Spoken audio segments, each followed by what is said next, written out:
ChatGPT, your idea engine. Now, instead of ChatGPT, you can also use Gemini. And maybe in one of the few examples in the next couple of videos, I will be referring to Gemini and see or look for its content creation capabilities. So let's start with ChatGPT in this case. It's like having a conversation with a knowledgeable friend who is always ready with a fresh perspective. So we have already tried ChatGPT and we already are aware of this. You can ask it for anything.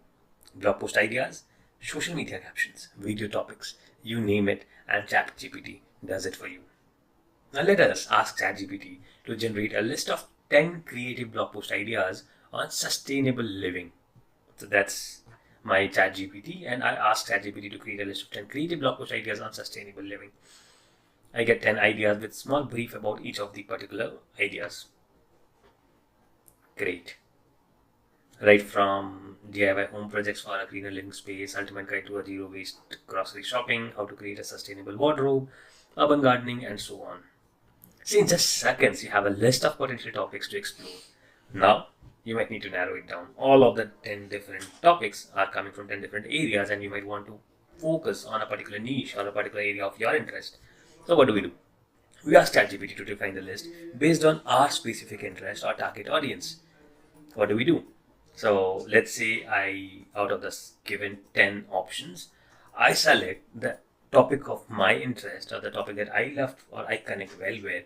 So that could be fashion enthusiasts, right? So what I say is I ask ChatGPT now to give me, like you see,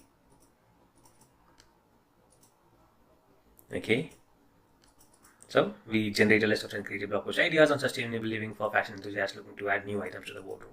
Here now I have 10 specific blog posting ideas as I asked. Now for getting to this point, we would have wasted a couple of hours before we came to a conclusion to something like this.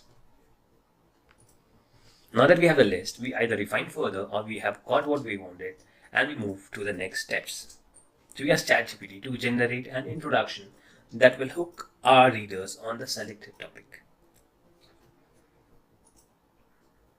And if you're not completely satisfied with the initial introduction, you can provide feedback to ChatGPT or ask it to generate alternative options. You can even ask it to make the introduction more concise or elaborate, change the tone or style of the introduction, add statistics or scientific evidence.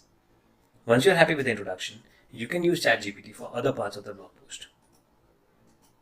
Additional tips that I have here for you is breaking down of tasks. Instead of asking ChatGPT to write the entire blog post at once, break it down into smaller sections and prompts. Provide examples. If you have specific examples or anecdotes in mind, share them with ChatGPT to help it tailor its responses. Edit and proofread always, because ChatGPT is there to support you and not to replace you. By following these steps and leveraging ChatGPT's capabilities, you can streamline your writing process, overcome writer's block, and create engaging content that resonates well with your audience. We will take a look at the ChatGPT's ability over here of creating introduction in the next video.